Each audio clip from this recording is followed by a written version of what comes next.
జై తెలంగాణ. నల్గొండ మీడియా మిత్రులందరికీ హృదయపూర్వక నమస్కారాలు తెలియజేస్తా ఉన్నాను.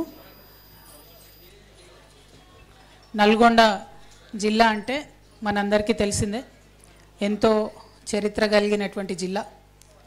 అది కేవలం రీసెంట్ పాస్ట్ కాదు, వందల సంవత్సరాలుగా అద్భుతమైనటువంటి రాజ్యాలు, రాజరికాలు, అదేవిధంగా కళలు, అనేకమైనటువంటి ప్రజా ఉద్యమాలు, ఎన్నో విప్లవాత్మకమైనటువంటి ఆలోచనలు. ఒకప్పుడు ఉమ్మడి నల్గొండ జిల్లా అంటే అసలు బౌద్ధానికి, అదేవిధంగా జైనానికి, అదేవిధంగా అద్భుతమైన ఆలోచన సరళికి పేరుగా ఉండేది. ఒకప్పుడు ఉమ్మడి ఆంధ్రప్రదేశ్లో మేము ఇక్కడికి వచ్చి కొట్లాడేది, మా దగ్గర దొరికినాయన్నీ కూడా మీరు గుంటూరు మ్యూజియంకి తరలించకపోయినరు, మా దగ్గర ఉన్నటువంటి చరిత్రనంతా గుంటూరుకి తీసుకుపోయినరు, అవన్నీ వెనక్కి ఇవ్వాలని చెప్పి మేము డిమాండ్ చేసినటువంటి సందర్భాలు అనేకం ఉన్నాయి. ఇప్పుడు ప్రెస్ మిత్రులను చూస్తుంటే జూనియర్స్ కూడా చాలామంది ఉన్నారు, మీకు అవన్నీ తెలిసేలేవో అని మళ్ళీ ఒకసారి చెప్తా ఉన్నా. ఎందుకంటే నాగార్జున కొండ మ్యూజియం అక్కడ ఉన్నటువంటి వాటిని కూడా అనేక స్తూపాలను గుంటూరుకి తీసుకుపోయినారు. అప్పుడు అమరావతి అక్కడ మేము ఎస్టాబ్లిష్ చేసుకోవాలి, అక్కడ మ్యూజియంలో పెట్టుకోవాలని చెప్పి. ఇక్కడ మన పాన్గల్లో కూడా ఉన్నటువంటి అనేకమైనటువంటి విషయాలని, అనేకమైనటువంటి స్టాచ్యూస్ని కూడా తీసుకెళ్ళిపోయినారు అప్పుడు. అన్ఫార్చునేట్లీ తెలంగాణ వచ్చిన తర్వాత కూడా చాలా మటుకు ఇంకా రిటర్న్ రాలేదు. అవన్నిటిని కూడా మనము మెల్లగా తెచ్చుకోవాల్సినటువంటి అవసరం ఉన్నది. జాగృతి ఆధ్వర్యంలో చరిత్రను వెలికి తీసేటటువంటి ప్రయత్నంలో మేము కృష్ణపట్టి అంతా తిరిగితే, మన నల్గొండ దగ్గర కృష్ణపట్టిలో గ్రీక్కి సంబంధించినటువంటి, రోమన్ ఎంపైర్కి సంబంధించినటువంటి కాయిన్స్ స్వయంగా మాకు కూడా దొరికినాయి.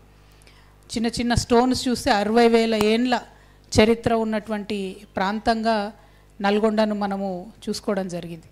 అంటే ఎంతో చరిత్ర ఉన్నటువంటి ఈ జిల్లా. మన పచ్చల సోమేశ్వరాలయం చూసినా, ఛాయా సోమేశ్వరాలయం చూసినా, మన పిల్లల మరి చూసినా, ఏది చూసినా కూడా చాలా పురాతనం. అంటే అంత గొప్ప ఘనమైన చరిత్ర. ఒక పక్క ఆ చరిత్ర ఉంటే, ఇంకొక పక్క మనము సాయుధ రైతాంగ పోరాటం, ఏ ఊరిని దట్టినా, ఏ గడపను దట్టినా ఆ జ్ఞాపకాలు లేనటువంటి ఇల్లు నల్గొండలో కనపడదు. ఆ సాయుధ రైతాంగ పోరాటము మొన్నటి దాకా అన్ఫార్చునేట్లీ మల్లు స్వరాజమ్మ అమ్మగారిని కోల్పోయినాం మొన్న. కానీ వారందరి స్పిరిట్ ఇప్పటి వరకు కూడా బతికుండడం, ఆ చైతన్యం ఎక్కడో దగ్గర నల్గొండ జిల్లా ప్రజల ఆలోచన సరళిని, వాళ్ళు ఓటు వేసే విధానాన్ని, వాళ్ళు సమస్య గురించి విశ్లేషించే విధానాన్ని, ఆలోచించే విధానాన్ని అన్నిటినీ కూడా ప్రభావితం చేస్తూ ఉంటుంది. ఇది ఆలోచన పరుల జిల్లా, ఇది చైతన్యానికి మారుపేరైనటువంటి జిల్లా. ఈ జిల్లాలో ఇక్కడి ప్రజలతో నేను తెలంగాణ ఆడబిడ్డగా ఈ జిల్లాలో దాదాపు ప్రతి నియోజకవర్గంలో తెలంగాణ ఉద్యమంలో చాలా చోట్లకి తిరిగినటువంటి వ్యక్తిగా, అంతకుముందు హుజూర్ నగర్ ఇక్కడ ఉన్నప్పుడైతే ఇక్కడ సిమెంట్ ఫ్యాక్టరీలు ఉన్నాయి, ఉద్యోగాలు వేరే వాళ్ళకి ఇస్తున్నారని చెప్పి ఒక ప్రత్యేక కార్యాచరణ తీసుకొని కొలువు కోసం కొట్లాట అనే కార్యక్రమంతో తెలంగాణ ఉద్యమం అంతా కూడా ఫైట్ చేసినాం ఇక్కడ పిల్లలకు ఉద్యోగాలు రావాలని. దాదాపుగా ప్రతి నియోజకవర్గంలో బతుకమ్మ ఎత్తుకొని తిరగనటువంటి మండల కేంద్రం లేదు కావచ్చు. మరి అటువంటి జిల్లాలో ఇవాళ నేను తెలంగాణ జాగృతి జనంబాట పేరుతోని ఈ జిల్లాకు రావడం జరిగింది. జనంబాట ఎందుకు పట్టింది జాగృతి అనేటటువంటి అంశం ఇక్కడ జిల్లా ప్రజలకు చెప్పాల్సినటువంటి బాధ్యత నా మీద ఉందని చెప్పి నేను భావిస్తూ ఉన్నాను. ప్రత్యేకించి మీ అందరికీ తెలుసు, తెలంగాణ రాష్ట్రం ఏర్పాటు నీళ్లు, నిధులు, నియామకాలు అనేటటువంటి ఒక ట్యాగ్ లైన్తో మనం తెచ్చుకున్నాం. వచ్చిన 10 ఏళ్లలో అనేక విజయాలను సాధించినాం. ఇంకా సాధించాల్సినటువంటి విజయాలు కూడా చాలా ఉన్నాయి. దానికి పెద్ద ఉదాహరణ మన నల్గొండ జిల్లానే. తెలంగాణ రాగానే మన నీళ్లు మనకు వస్తాయి అనుకున్నాం. నల్గొండ జిల్లాలో 10 సంవత్సరాలలో కృష్ణా జలాలు మనకు సంపూర్ణంగా అందినా లేదా ఒక్కసారి నల్గొండ ప్రజలు గుండె మీద చేసుకొని ఆలోచన చేయాలి.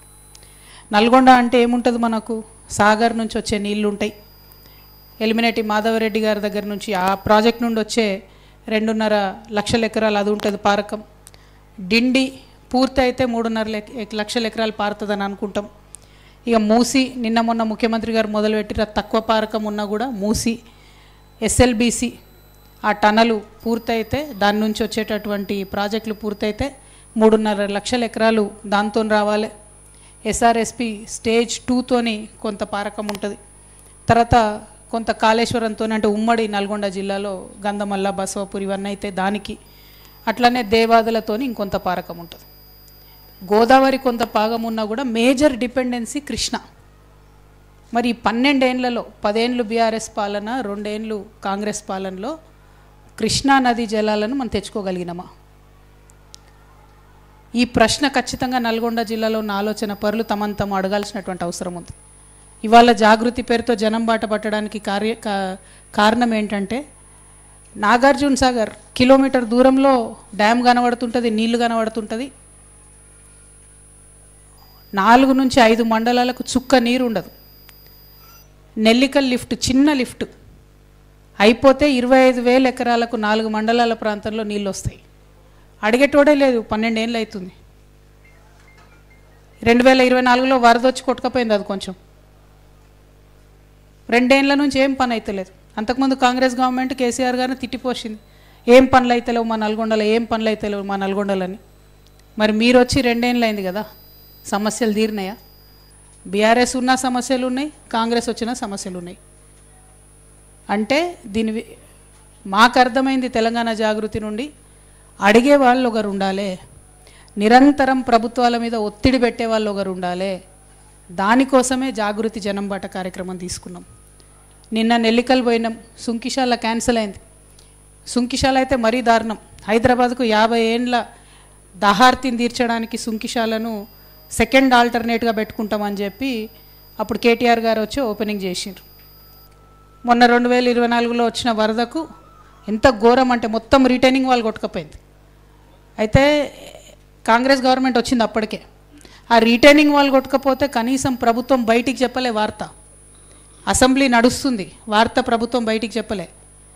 ఆ ఎంప్లాయీస్ ఎవరో అన్ఎక్స్పెక్టెడ్గా తీస్తున్న వీడియోలో ఆ కొట్టుకపోయే విజువల్ ఉంటే అది ఎంప్లాయీస్ షేర్ చేసుకోగా మెల్లగా తర్వాత బయటకు వచ్చింది వార్త. సరే బయటకు వచ్చింది సుంకిశాలలో. ఆగమేఘాల మీద అధికారులను తీసేసిండ్రు, ఆగమేఘాల మీద ఎంక్వైరీ చేసినామన్నారు. కానీ ఇంతవరకు కనీసం ఆ కాంట్రాక్టర్ని ఒక్క మాట కూడా అనలే. ఉత్తమ్ కుమార్ రెడ్డి గారు, ఇదే జిల్లా ఇరిగేషన్ మంత్రి గారు, ఎక్స్పర్ట్ కమిటీ రిపోర్ట్ ఇచ్చింది ఆ కాంట్రాక్ట్ సంస్థను బ్లాక్ లిస్ట్లో పెట్టాలని. ఉత్తమ్ కుమార్ రెడ్డి గారు, ఇరిగేషన్ మంత్రి గారు, ఒక్క మాట అన్నారు ఆ కాంట్రాక్ట్ సంస్థను. కోమటిరెడ్డి గారు, ఈ జిల్లా మంత్రివర్యులు, సీనియర్ నాయకులు, పవర్ఫుల్ లీడర్ కాంగ్రెస్లో, ఒక్క మాట అన్నారు ఆయన. ఇక ముఖ్యమంత్రి గారి సంగతి సరే సరి, వాళ్ళకుండే మెగా ఫెవికాల్ బంధం మనకు తెలిసిందే కాబట్టి ఆయన ఒక్క మాట అననే అన్నాడు. అంటే మరి చేసిన పనే చేసుడు, అది కొట్టుకపోయినా అదే కాంట్రాక్టర్ చేసుడు, ఎన్నేళ్ళు చేస్తారు పనులు? నిన్న నిజంగా ప్రాజెక్టుల దగ్గరికి పోయి నిర్వాసితులతో మాట్లాడుతుంటే మేము ఎంటర్ అవడమే కిష్టరాంపూర్ దగ్గర నుంచి ఎంటర్ అయినాం, ఆ తర్వాత నక్కలగండికి పోయినాం, ఆ తర్వాత నెల్లికల్ పోయినాం. ఈ అన్ని ప్రాంతాల్లో కూడా రైతులు 17 సంవత్సరాలు, 15 సంవత్సరాలు, 11 సంవత్సరాలు ల్యాండ్ అక్విజిషన్ అవుతుంది. అక్కడ వాళ్ళ ఇంట్లో ఉన్న పిల్లలు 18 సంవత్సరాలు ఏజ్ దాటిపోతుంది, ఉద్యోగం లేదు, ఉన్నటువంటి పొలం సాగు చేసుకోవాలనో లేదో తెలియదు. మరి ఇదే బంగారు తెలంగాణ, ఇదే మనం సాధించిన గొప్ప తెలంగాణ అంటే ఇదైతే కరెక్ట్ కాదు. ఇది మారాల్సిన అవసరం అయితే ఖచ్చితంగా ఉన్నది. దీనికోసం కేసీఆర్ గారిని 1,00,000 తిట్లు తిట్టి అధికారంలోకి వచ్చిన కాంగ్రెస్ పార్టీ ఏం చేస్తుందో చెప్పాల్సినటువంటి అవసరం ఉన్నది. నేను నిన్న చెప్పినట్టుగా ఒకవేళ చెప్పకపోతే కృష్ణా నదీ జలాలను నల్గొండకు తేవడంలో ఈ ప్రభుత్వం కూడా అలసత్వం ప్రదర్శిస్తే తొందరలోనే భూ నిర్వాసితులందరినీ తీసుకుపోయి ముఖ్యమంత్రి గారి ఇంటి ముంగట కూర్చోవడం జరుగుతుంది. ఎందుకంటే 17 ఏళ్ళు, 15 ఏళ్ళు, 16 ఏళ్ళు ఆగి వాళ్ళకి ఏడవడానికి కూడా కన్నీళ్ళు కూడా ఇంకిపోయినటువంటి పరిస్థితి ఉన్నది. ఇంకొక పక్క స్కూల్కి పోయినాం నిన్న దేవరకొండలో. ఆ స్కూలు మీ అందరికి కూడా వార్తలలో తెలిసి ఉంటుంది, కొంపల్లి పాఠశాల. నీళ్ళు వస్తే మునిగిపోతే పిల్లలందరూ తాడు పట్టుకొని ఈదుకుంటూ బయటికి రావాల్సిన పరిస్థితి ఉండే. అది బీఆర్ఎస్ హయాంలోనే అయింది. 5 ఎకరాలు జాగా ఇచ్చారు, ఓన్లీ హాస్టల్ అయింది, స్కూల్ కాలే. సో ఎక్కడైతే పడుకుంటారో అక్కడనే క్లాస్ రూమ్ చదువుకోవాలి. సో పడుకుంటప్పుడు నైట్ డ్రెస్సు, పొద్దున్న లేస్తే స్కూల్ డ్రెస్సు, అంతే తప్పితే అసలు ఇంకో పక్క బిల్డింగ్ లేదు. ఆ పిల్లల పరిస్థితి దారుణంగా ఉంది. 450 మంది పిల్లలు ఉంటే ఓన్లీ 2 వర్కర్స్ ఉన్నారు బాత్రూమ్స్ క్లీన్ చేయడానికి. పిల్లలకు లాండ్రీ చేసేటోళ్ళు ఎవరు లేరు, బట్టలు వాళ్ళే ఉతుక్కోవాలి. ఎంత అన్యాయం ఇది. మీరు తిట్టి వచ్చారు కదా బీఆర్ఎస్ గవర్నమెంట్ను, మరి కనీసం స్కూళ్ళని పట్టించుకోవచ్చు కదా. ముఖ్యమంత్రి గారు హైదరాబాద్ నుండి చెప్తారు కలెక్టర్లు అందరూ వారానికి ఒకసారి సోషల్ వెల్ఫేర్ స్కూళ్ళలో పడుకోవాలని. ఇంతమంది పత్రికా మిత్రులు ఉన్నారు, ఎప్పుడన్నా మీ కలెక్టర్ గారు పోయి పడుకున్నారా ఏదైనా సోషల్ వెల్ఫేర్ స్కూల్లో? అంటే ముఖ్యమంత్రి మాట అంటే ఖాతరే లేదు కలెక్టర్లకు. మరి ఇట్లా నడిపితే ఏం ప్రభుత్వం ఇది? దీన్ని ప్రజలు ఎంత ఇబ్బంది పడుతున్నారు గమనించాల్సినటువంటి అవసరం ఉంది దయచేసి. నేను ఇవాళ రాంగారాంగా మెటర్నిటీ హాస్పిటల్కి పోయినా. పాపం డాక్టర్లు నర్సులు వాళ్ళ ఓపికకు మొక్కాలే చెప్తున్నా నేను. ఆ మెటర్నిటీ హాస్పిటల్లో చిన్న పిల్లలు ప్రీమీ బేబీస్ పుట్టినోళ్ళు కూడా ఒక్కొక్క ఇంక్యుబేటర్కి ఇద్దరిద్దరిని పడుకోబెట్టారు. ఐసీయూలో పిల్లల ఐసీయూలో కూడా ఒక్కొక్క బెడ్లో ఇద్దరిద్దరిని పడుకోబెట్టారు. వాళ్ళు సేవ చేస్తున్నారు, డాక్టర్లు చేస్తున్నారు, నర్సులు చేస్తున్నారు. కానీ రాజకీయ నాయకులుగా మనం ఫెయిల్ అవుతున్నాం. ఎక్కువ బెడ్లు ఇవ్వలేకపోతున్నాం, ఎక్కువ ఫెసిలిటీ ఇవ్వలేకపోతున్నాం, ఎక్కువ స్టాఫ్ని పెట్టలేకపోతున్నాం. హాస్పిటల్ డెవలప్మెంట్ సొసైటీ అని ఒకటి ఉంటుంది.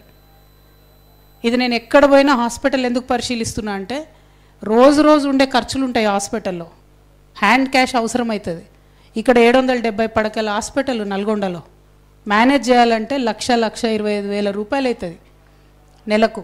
డాక్టర్ రోజుకు అసలు కనీసం సూపరింటెండెంట్ గారి చేతిలో పెట్టి క్యాష్ లేకపోతే ప్రతిదానికి ఈయన పైకి రాయాలి, పైకి వెళ్ళి జవాబు రావాలి, వచ్చిన తర్వాత అడ్జస్ట్ చేసుకోవాలంటే ఇంత లోపల జరగాల్సిన డ్యామేజ్ జరిగిపోతుంది. ఇవాళ మేము పీడియాట్రిక్ వార్డుకి పోయినాం. పాప ఒక ఆమె కంప్లీట్గా అచేతన స్థితిలో పడిపోయి ఉంది. ఏం చేయలేకపోతున్నారు వైద్యులు. ఏమైందన్నా, ఎందుకు, ఏం డాక్టర్ గారు ఏంది అంటే ఎంఆర్ఐ లేదు మేడం, ఇక్కడ ఇబ్బంది ఉంది, పంపితే నీలోఫర్కి పంపాలి. సరే వాళ్ళని అడిగినాం, నీలోఫర్కి పోతారమ్మా మరి అంటే చేతిలో రూపాయి లేదమ్మా, ఎట్లా పోవాలి అంటే దయనీయమైన పరిస్థితి. నేనేమంటున్నా, ఎవరి మీద విమర్శ కాదు, ఇది పాలిటిక్స్ కాదు. ఇప్పుడు పాలిటిక్స్ చేయాల్సిన అవసరం లేదు, ఎందుకంటే ఇంకా 3 ఏళ్ళు టైం ఉంది ఎన్నికలు రావడానికి. లాస్ట్ 1 ఇయర్లో పాలిటిక్స్ చేసుకోవచ్చు. జాగృతి ఇమీడియట్గా మా జిల్లా నాయకులు లేదని అంబులెన్స్ బుక్ చేసి వాళ్ళే పంపించారు. మా తమ్ముడు సందీప్ బాధ్యత తీసుకొని పంపించేసిండు నీలోఫర్కి. అట్లా ఎంత అటెండ్ అవుతాం, ఎంతకని చేస్తాం, ఎవరెవరు చేస్తాం? ప్రభుత్వంలో ఆ వ్యవస్థను పటిష్టం చేసుకోవాల్సినటువంటి అవసరం ఉన్నది. At the same time gynaecology వార్డులో చాలామంది చదువుకున్న అమ్మాయిలు చూస్తున్నటువంటి డాక్టర్సు, హెల్త్ మినిస్టర్ గారికి నేను రిక్వెస్ట్ చేస్తున్నా, డెలివరీ అయ్యే టైంలో కొంత మంచి ప్రైవేట్ హాస్పిటల్కి పోతే ఎపిడ్యూరల్ అని ఒక మందు ఇస్తారు. ఆ మందు ఇస్తే నొప్పి లేకుండా డెలివరీ అవుతుంది. ఇప్పుడు గవర్నమెంట్ హాస్పిటల్లో 500 డెలివరీలు అవుతున్నాయి నెలకు. ఒక 250 అందులో సిజేరియన్సే అవుతున్నాయి, ఏదో ఒక కాంప్లికేషన్ ఏదో ఒకటి.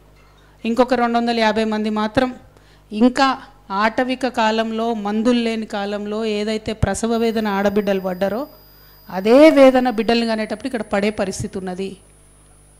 దయచేసి మనం ఒక పాలసీ చేంజ్ చేసుకుందాం. I'm requesting the government. Damodar Raj Narasimha గారు చాలా జెంటిల్మెన్, ఆయన నేను రిక్వెస్ట్ చేస్తున్నా through media, kindly let us introduce epidural. నేను నిజంగా క్షమాపణ కోరుతున్నా మా ఆడబిడ్డల్ని, మహిళల్ని. నేను బీఆర్ఎస్ గవర్నమెంట్లో ఉన్న 10 ఏళ్లలో గవర్నమెంట్ హాస్పిటల్లో ఎపిడ్యూరల్ పెట్టాలన్న ఆలోచన నాకు రాకపోవడం నిజంగా 100% నా రాంగే. నేను నిజామాబాద్ హాస్పిటల్లో అటెండెంట్స్కి ఫుడ్ పెట్టించే వాళ్ళం రోజు. ఖచ్చితంగా ప్రతి పర్యటనలో హాస్పిటల్కి వెళ్ళి చూసేదాన్ని. కానీ ఈ విషయం నేను స్కిప్ అయినా. ఖచ్చితంగా దయచేసి ఇది పెట్టుకోవాలి. ఆ ప్రసవ వేదన అది భరించలేని వేదన పునర్జన్మలాగా ఉంటుంది, మరొక మరణంలాగా ఉంటుంది. కాబట్టి ఎట్ ఎనీ కాస్ట్ దయచేసి ఎపిడ్యూరల్ ఇంట్రడ్యూస్ చేసుకుందామని చెప్పి నేను దామోదర్ రాజ్ నరసింహ గారిని రిక్వెస్ట్ చేస్తూ ఉన్న పత్రికా ముఖంగా. నేను వారికి పర్సనల్గా కూడా లెటర్ రాసి కూడా రిక్వెస్ట్ చేస్తా. ఇది ఒక మంచి రెవల్యూషనరీ చేంజ్ అవుతుంది. చాలామంది ఆడబిడ్డలకు ఆ నొప్పి అనేది లేకుండా పోతుంది. గమ్మత్ ఏంటంటే మేము హాస్పిటల్కి పోతామని నిన్న ప్రకటిస్తే జిల్లా మంత్రి గారు ఇవాళ జిల్లాలోనే ఉన్నారట. ఆయన ఆగమేఘాల మీద నేను కూడా మధ్యాహ్నం హాస్పిటల్కి పోతా అన్నారట. అరే, జాగృతోళ్ళు వచ్చి జనం బాట బట్టి మేము హాస్పిటల్ పోయే వరకు జిల్లా మంత్రి గారికి హాస్పిటల్ పోవాలనిపించకపోవడం అన్నది విచిత్రం. మరి పోన్లే, నేను ఇలా పొద్దున పూట అందుకే పోయొచ్చిన. మరి అన్న మధ్యాహ్నం పోతాడో లేదో గ్యారంటీ చూసుకుందాం. మనం పోతే ఏం చేంజెస్ చేస్తారో కూడా బరాబర్ చూద్దాం. ఇంకొక మాట, కోమటిరెడ్డి వెంకటరెడ్డి అన్న పెద్ద మనిషి, అన్న నీకు నాకేం పంచాయతీ ఉందన్న, ఏందో మా పిల్లలు 2 బొమ్మలో 2 ఫ్లెక్సీలో పెట్టుకుంటే పొద్దుగల్లేసి అన్నీ తీసి పారేసిరట. ఎందుకు తీసి పారేసిరని అడుగుదామని పోతే పోలీసు వాళ్ళు అరెస్ట్ చేసిరట వాళ్ళని. అవసరమా అన్న? 2-3 చిన్న పిల్లలు, జాగృతి పిల్లలు ఏదో చేసుకుంటారు వాళ్ళ పని వాళ్ళు. జర మీ పోలీసు వాళ్ళకి చెప్పి మా పిల్లల్ని రిలీజ్ చేయమని నేను కోరుతా ఉన్నా. ఎందుకంటే నేను ప్రజా సమస్యలు మాట్లాడడానికి వస్తూ ఉన్నా తప్పితే ఏదో పాలిటిక్స్ చేయడానికి వస్తలేను. పాలిటిక్స్ చేసినప్పుడు నల్గొండలో డెఫినెట్గా మీకు పోటీదారులు గట్టోళ్ళని మంచిగా దింపుతాం. ఆ టైంలో పాలిటిక్స్ చేద్దాం. ఇప్పుడు మాత్రం దయచేసి అనవసరంగా మీరు జాగృతి కార్యకర్తలతో పెట్టుకోకండి. జాగృతి కార్యకర్తలతో పెట్టుకున్నాడు ఎప్పుడు కూడా బాగుపడలే. కాబట్టి దయచేసి పెట్టుకోవద్దని చెప్పి కోమటిరెడ్డి వెంకటరెడ్డి గారికి చెప్తూ మా యువ కార్యకర్తలందరిని అరెస్ట్ చేసిరు. వాళ్ళని రిలీజ్ చేయవలసిందిగా నేను డిమాండ్ చేస్తూ ఉన్నా. ఇక ఇంకొక విషయం, నల్గొండ జిల్లాలో ప్యాడీ దాదాపు ఈసారి estimation 13.44 lakh metric turns, 13,44,000 metric టన్నుల ధాన్యం మన నల్గొండలో ఉత్పత్తి అవుతుందని అనుకుంటున్నారు. దీంట్లో మీకు అడ్వాంటేజ్ ఏంటంటే మిర్యాలు కూడా హబ్ కాబట్టి రైస్ మిల్స్కి వాళ్ళే దాదాపు 5-6 లక్షల టన్నులు కొనేస్తారు, మెట్రిక్ టన్నులు. సో ఇంకా సగమే ధాన్యం గవర్నమెంట్ ప్రొక్యూర్ చేయాలి.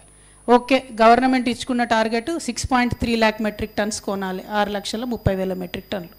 అంటే దానికి మినిమం 1000 కొనుగోలు కేంద్రాలు అవసరమవుతాయి. మరి ఇప్పటి వరకు మీ ప్రభుత్వం తెరిచింది ఎంత అన్న కోమటిరెడ్డి వెంకటరెడ్డి అన్న?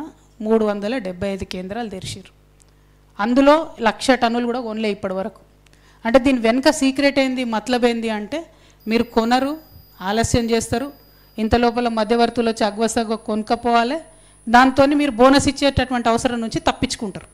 సో నేను రిక్వెస్ట్ చేసేది ఏంటంటే త్వరితగతిన ఎక్కువ సెంటర్స్, కొనుగోలు కేంద్రాలు ఎక్కడైతే అవసరం ఉన్నాయో నల్గొండ జిల్లాలో, మిర్యాలగూడ సైడ్ అయితే అవసరం ఉండదు, తక్కువ ఉంటాయి, మిగతా చోట్ల ఇమీడియట్గా ప్యాడీ పర్చేస్ చేయాలని చెప్పి నేను డిమాండ్ చేస్తూ ఉన్నాను. సుంకిశాలలో జరిగినటువంటి ప్రమాదంలో ఖచ్చితంగా చర్యలు తీసుకోవాలని చెప్పి మంత్రి గారిని డిమాండ్ చేస్తున్నాను. ఎస్ఎల్బీసీలో కూడా అదే జరిగింది, టనల్ కూలిపోయింది, 6 మంది చనిపోయినరు, ఇంకొక 2 బాడీస్ రికవర్ అయినాయి, 8 మంది చనిపోయినట్టున్నారు. మరి దాని మీద కూడా ఏం చర్యలు తీసుకున్నారో ఏందో జిల్లా మంత్రివర్యులు చెప్పాలని చెప్పి నేను డిమాండ్ చేస్తూ ఉన్నాను. ఇంకొక విషయం ఏంటంటే మీకు గుర్తుండి ఉంటుంది, తెలంగాణ రాకముందు మనం ఇక్కడికి వచ్చి ఇదే నల్గొండలో అప్పుడు కూడా కోమటిరెడ్డి గారే ఎమ్మెల్యేగా ఉన్నప్పుడు ఇక్కడే డిమాండ్ చేసినాం మేము జాగృతి నుండి. ఏమని అంటే సాగర్ నుంచి ఎన్ని నీళ్ళు పోతున్నాయో అన్న మీటర్ రీడింగ్ మీరు తెప్పించుకోండి. అప్పుడు మన చేతిలో ఉంటుండే, ఏది అటు రైట్ సైడ్ ఎంత పోతుందో లెఫ్ట్ సైడ్ ఎంత పోతుందో మన చేతిలో ఉంటుండే. సో అప్పుడు మేము డిమాండ్ చేసేది తెలంగాణ వాదులుగా, అన్న మీరు రీడింగ్ తెప్పించుకోండి అని. ఇప్పుడు పరిస్థితి ఏంటంటే అసలు రైట్ సైడ్ మొత్తానికి ఆంధ్రప్రదేశ్ గవర్నమెంట్ చేతులు ఉంది, లెఫ్ట్ సైడ్ మొత్తం ఇప్పుడు సెంట్రల్ గవర్నమెంట్ చేతిలో పెట్టేసారు. ఇక్కడ ముఖ్యమంత్రి గారు రేవంత్ రెడ్డి గారు వచ్చిన తర్వాత కనీసం మన ఇంజనీర్లు పోయి అక్కడ రీడింగ్ తీసుకుందామంటే కూడా అరెస్ట్ చేసే పరిస్థితి ఉంది. నేను మంత్రి గారిని, ఉత్తమ్ కుమార్ రెడ్డి గారిని డిమాండ్ చేస్తూ ఉన్నాను, ఖచ్చితంగా మన లెఫ్ట్ బ్యాంక్ కెనాల్ ఏదైతే ఉందో నాగార్జున సాగర్లో అది మన అధీనంలోకి తెచ్చుకోండి. ఇంకా దీన్ని మీరు అట్లనే వదిలేస్తే ఫ్యూచర్లో ప్రతి వాటర్ రిలీజ్కి కూడా ఆంధ్రోలను అడుక్కునే పరిస్థితి ఉంటుంది. ఇప్పటికి కూడా ఆ పరిస్థితి రానియకుండా దాన్ని ఇమీడియట్గా మీరు తీసుకోండి అని చెప్పి నేను డిమాండ్ చేస్తూ ఉన్నాను. అదేవిధంగా ఎస్ఎల్బీసీ టన్నల్ అది ఎప్పుడు పూర్తవుతుంది, ఎప్పుడు పర్యావరణ అనుమతి వస్తుంది, మరి దాని కింద అది వస్తేనే దాని మీద ఆధారపడి ఉన్న నక్కలగండి, అట్లనే పెన్లిపాకాల, వీటన్నిటిలో సఫర్ అవుతున్న వాళ్ళ పరిస్థితి ఏంది, ఉత్తమ్ కుమార్ రెడ్డి గారు ఒక్కసారి విజిట్ చేయవలసిందే కోరుతా ఉన్నా. ఆ నక్కలగండి మునిగిపోయిన దగ్గర పోతే అందులో ఒక తండ అచ్చంపేటది ఉంటుంది.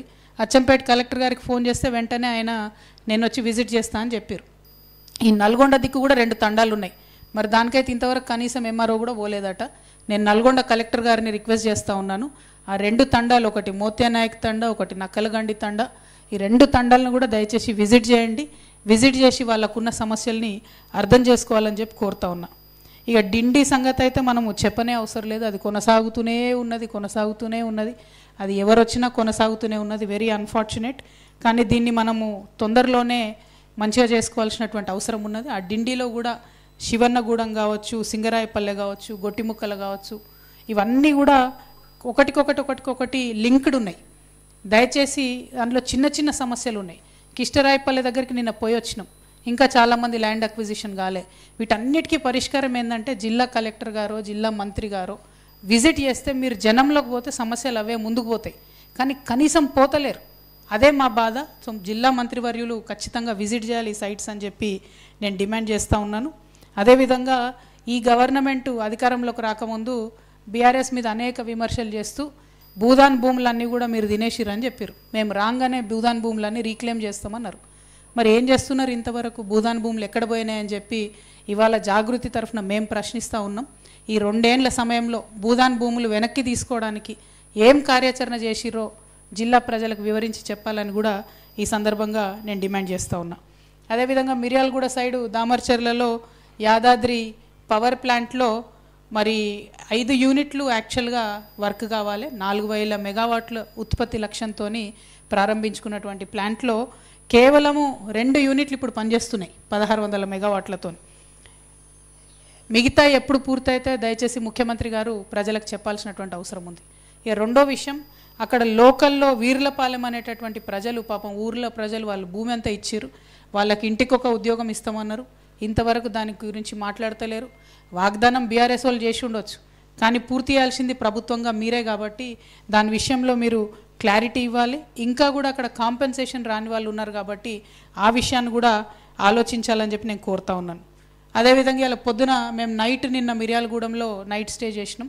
పొద్దున అక్కడ కొంతమంది పుర ప్రముఖులతో మాట్లాడుతూ ఉంటే వాళ్ళు కోరింది ఏంటంటే మమ్మల్ని అక్కడ 100 రైస్ మిల్స్ ఉన్నాయి, మంచినే కొంత ఇండైరెక్ట్ డైరెక్ట్ వాళ్ళు ఉద్యోగాలు ఇచ్చుకోగలుగుతున్నారు, కానీ ఎఫ్సిఐ గోడౌను కనీసం ఒక 100 మెట్రిక్ టన్నుల గోడౌను అవసరం ఉంది తక్షణమే అని చెప్పి వాళ్ళు డిమాండ్ చేస్తూ ఉన్నారు.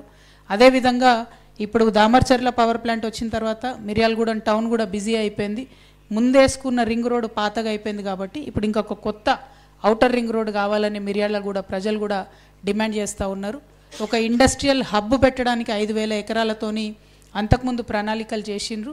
ముఖ్యమంత్రి గారు అమెరికాలో ఉన్నోళ్ళను ఆఫ్రికాలో ఉన్నోళ్ళను పిలుచుకొచ్చి ఎర్ర తివాచీలేసి ఇక్కడ వ్యాపారం చేసుకునే అవకాశం ఇస్తూ ఉన్నారు. కాబట్టి మిర్యాలగూడ యువమిత్రుల కోసం కూడా ఒక ఇండస్ట్రియల్ హబ్ మిర్యాలగూడలో ఏర్పాటు చేయాలని చెప్పి నేను డిమాండ్ చేస్తూ ఉన్నాను. అదేవిధంగా నల్గొండ ప్రాబ్లమ్స్ మనం చూసినట్టయితే మరి 15 ఏళ్ళ నుంచి అండర్ గ్రౌండ్ డ్రైనేజ్ అయితే నల్గొండలో లేదు, అది కొనసాగుతూనే ఉంది. ఎందుకు మరి అండర్ గ్రౌండ్ డ్రైనేజ్ మీద వెంకటరెడ్డి గారైనా ఉత్తమ్ కుమార్ రెడ్డి గారైనా ఆలోచన చేస్తలేరో దయచేసి మీరు ప్రజలకు చెప్పాలి. ఇక నల్గొండ టౌన్లో అనేకమైన ఇబ్బందులు చెప్పిండ్రు, మైక్రో లెవెల్లో ఒక్కొక్కటి చాలా ఇష్యూస్ ఉన్నాయి. అవన్నీ కూడా మేము జాగృతి కమిటీస్ వేసుకుంటాం, అడాక్ కమిటీస్ వేసుకుంటాం. వేసుకున్నాక ప్రతి చిన్న విషయం మీద కూడా తెలంగాణ జాగృతి నాయకులం కార్యకర్తలం అందరం కూడా ఫ్యూచర్లో ఖచ్చితంగా ఉద్యమం చేస్తామని ఈ సందర్భంగా తెలియజేస్తూ మరి మళ్ళీ ఒక్కసారి ఒక ఆడబిడ్డగా మీకు చెప్పేది ఒకటే, మనందరం కలిసి తెలంగాణ ఉద్యమం చేసినాం, ఒక స్ఫూర్తివంతమైనటువంటి ఉద్యమం నడిపించి రాష్ట్రాన్ని సాధించుకున్నాం. రాష్ట్రం సాధించుకునే సందర్భంలో మనం అనేక సార్లు చెప్పేది, మనకెవరు స్ఫూర్తి అంటే ఫ్రెంచ్ విప్లవం స్ఫూర్తి, స్వేచ్ఛ కోసం, సమానత్వం కోసం, సౌభ్రాతృత్వం కోసం జరిగినటువంటి ఆ ఉద్యమం అది విజయ తీరాలను ముద్దాడింది. అది స్ఫూర్తిగా రాష్ట్రం సాధించుకోవాలి అని చెప్పి ఆనాడు కొట్లాడినాం. అదేవిధంగా ఇక్కడ మన దగ్గర భూమి కోసం, భుక్తి కోసం, విముక్తి కోసం అని జరిగినటువంటి తెలంగాణ సాయుధ రైతాంగ పోరాటం అది కూడా విజయ తీరాలను ముద్దాడింది.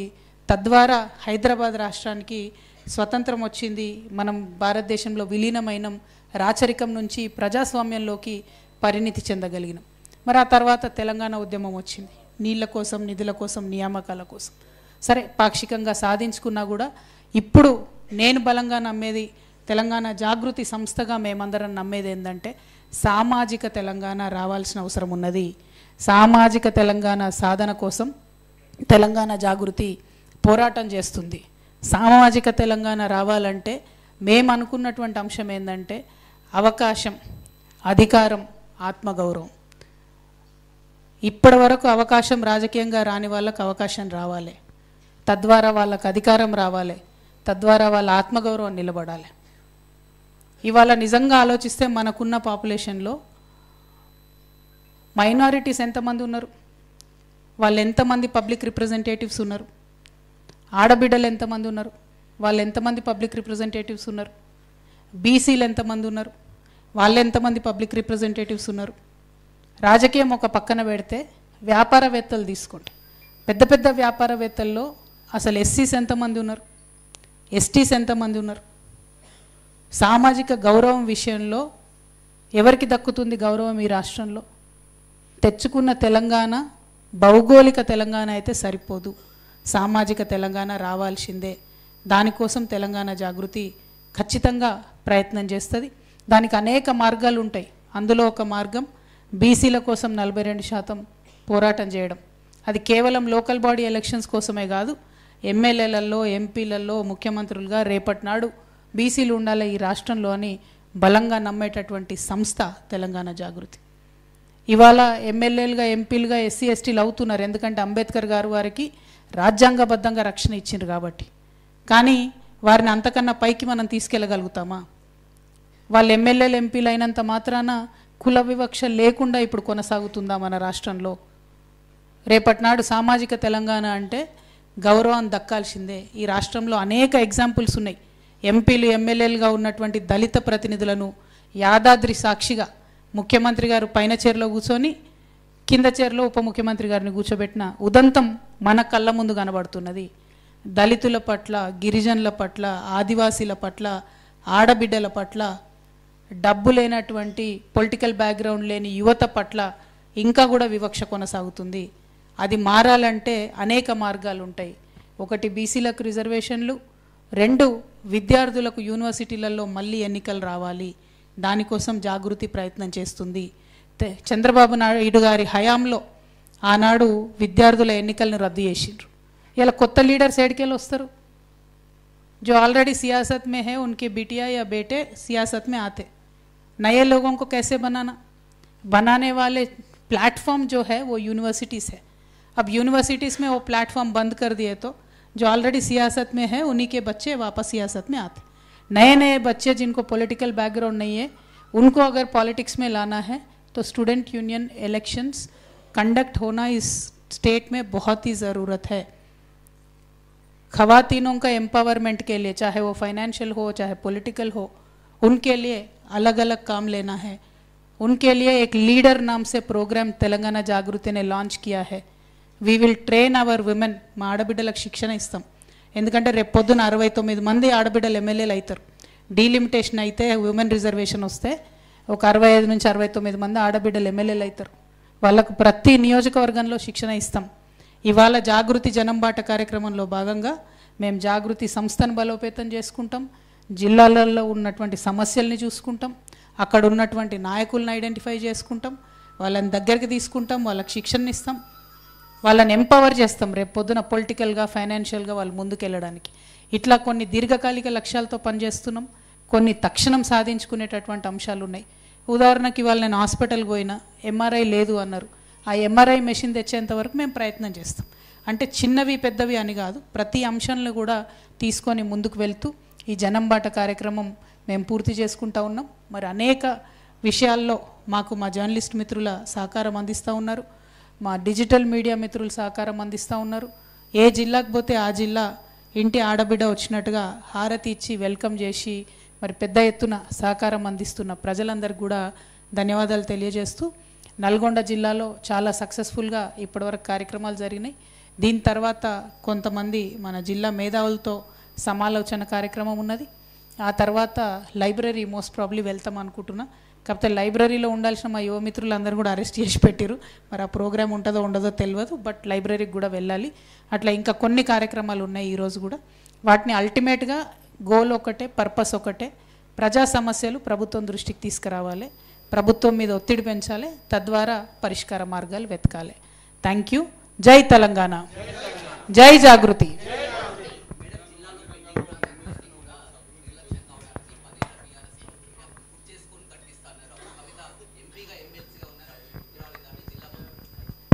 జిల్లా మంత్రి ఎక్కడ అన్నాడా? నేనైతే వార్తలలో చూడలే, నువ్వే అడుగుతున్నావు బ్రదర్.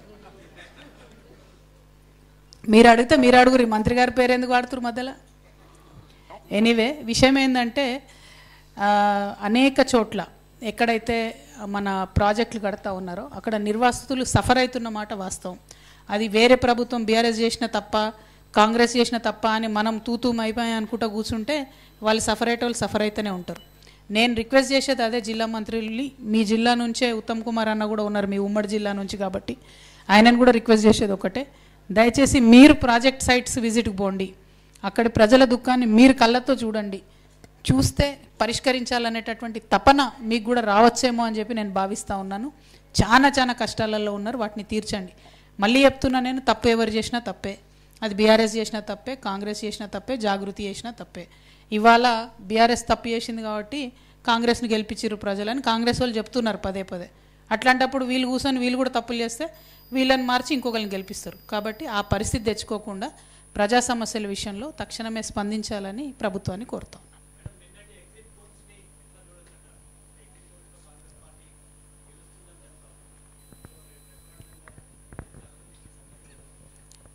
అంటే ఒక విషయం అండి, ముఖ్యమంత్రి గారిని జూబ్లీహిల్స్ ఎన్నికల సమయంలో ఇది రెఫరెండమా అంటే ఇది ఖచ్చితంగా రెఫరెండమే అని ఆయన్నే చెప్పుకున్నారు. ఒకటి. రెండు, జూబ్లీహిల్స్ ఎన్నికల్లో గెలిచేది ఎవరైనా కూడా ప్రజలకు ఫరక్ పడదని నేను ఇప్పుడు కూడా నమ్ముతున్నా. బీఆర్ఎస్ గెలుస్తా కాంగ్రెస్ గెలుస్తా నాకైతే తెలియదు. ఎందుకు ఫరక్ పడదు అంటున్నా అంటే, బీఆర్ఎస్ గెలిస్తే ఉన్న 39కి ఇంకోళ్ళు యాడ్ అవుతారు, కాంగ్రెస్ గెలిస్తే ఇంకోళ్ళు ఎక్కువ యాడ్ అవుతారు. కాకపోతే నక్కలగండి ప్రాజెక్టు పూర్తి కాదు, ఇక్కడ హాస్పిటల్లో ఎంఆర్ఐ మెషిన్ రాదు, 2000 ఉన్న పెన్షన్ 4000 కాదు, ప్రజలకు మాత్రం ఈ సమయత్తు కూడా లాభం జరగదు. సో నేను అనేది ఏంటంటే వాళ్ళకి మంచిగా 15 days ఎంటర్టైన్మెంట్కి సరిపోయింది, బాగుంది. పాలకపక్షం అక్కడనే ఉంది, ప్రతిపక్షం అక్కడనే ఉంది, అందరు జూబ్లీహిల్స్లో ఉన్నారు. ఐఎమ్ హ్యాపీ జూబ్లీహిల్స్ ప్రచారం అయిపోయింది, ఎందుకంటే सब लोग वापस घर पे आते अब यहाँ पे पूरे आके एटलीस्ट अभी आके देखो लोगों का क्या हालत है. సో ఎవరన్నా గెలవనండి బ్రదర్, ఫరక్ పడేది లేదు. పాయింట్ 1, రెఫరెండం ఇది అని ముఖ్యమంత్రి గారే ఒప్పుకున్నారు కాబట్టి ఆయన గెలిచినా ఓడినా మరి బాధ్యత ఆయన తీసుకుంటాడని నేను అనుకుంటున్నాను.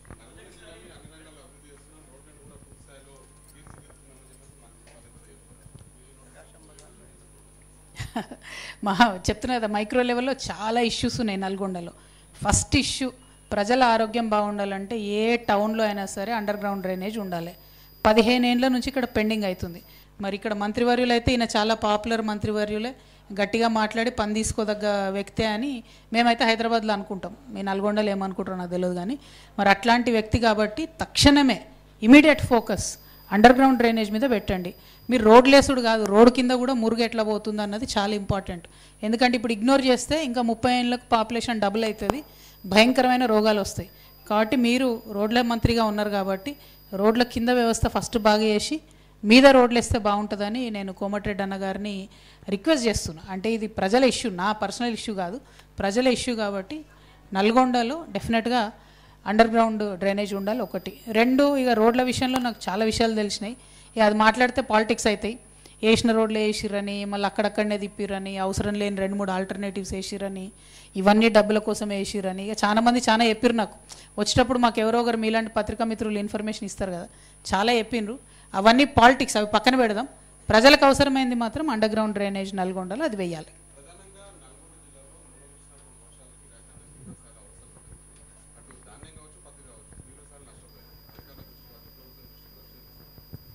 పత్తి విషయంలో మాత్రం నిజంగా చాలా బీభత్సమైన పరిస్థితి ఉందండి. రాష్ట్రం అంతా కూడా అదే పరిస్థితి ఉన్నది. ఇప్పుడు నిన్న నేను తిరిగి వచ్చిన అన్ని ప్రాజెక్ట్ ఏరియాలలో కంప్లీట్గా పత్తి పంట మీద ఆధారపడే రైతులు బతుకుతూ ఉన్నారు. ఆ విషయంలో నేను అగ్రికల్చర్ మినిస్టర్ గారికి కూడా పర్సనల్గా ఫోన్ చేసి కూడా రిక్వెస్ట్ చేశాను, దయచేసి పత్తి మీద చేయండి అని చెప్పి. తర్వాత కేంద్ర మంత్రి టెక్స్టైల్ మినిస్టర్ గారికి కూడా మేము జాగృతి నుండి లేఖ కూడా రాయడం జరిగింది. 20% మాయిశ్చర్తోని పత్తి కొంటేనే ఇవాళ ఏమన్నా రైతు బతికే పరిస్థితి ఉన్నది. ఒకటి.